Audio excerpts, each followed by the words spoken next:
ในโอกาสกองประชุมใหญ่ของผู้แทนองค์คณะพรรคเมืองบริคันครั้งที่8ที่ได้จัดขึ้นในระหว่างวันที่18-19มีนา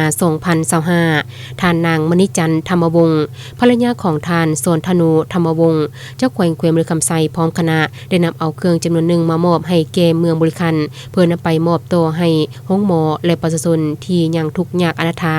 ภายในเมืองตั้งหน้ารับโดยแม่ท่านวันเลินปุ้ยไมนีเจ้าเมืองบริคันโดยซองหน้าของท่านโสนธนูธรรมวงศ์เจ้าแขวงบริคำไซ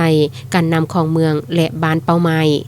เครื่องที่นำมามอบในครั้งนี้ประกอบมีสิ่งสั่งนำหนักเด็กน้อยเครื่องวัดแทกลงสูงผ้าอัดปากและเครื่องนุ่งห่มซึ่งเครื่องดังกล่าวจะได้นำไปมอบตัวให้ห้องหมอเมืองบริคัน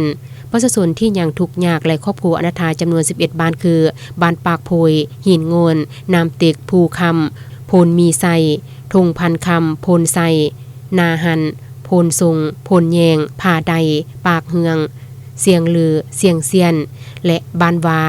ท่านี้ก็เพื่อเป็นการช่วยเหลือบรรเทาทุกข์ให้แก่ครอบครัวที่ยังขาดเคิน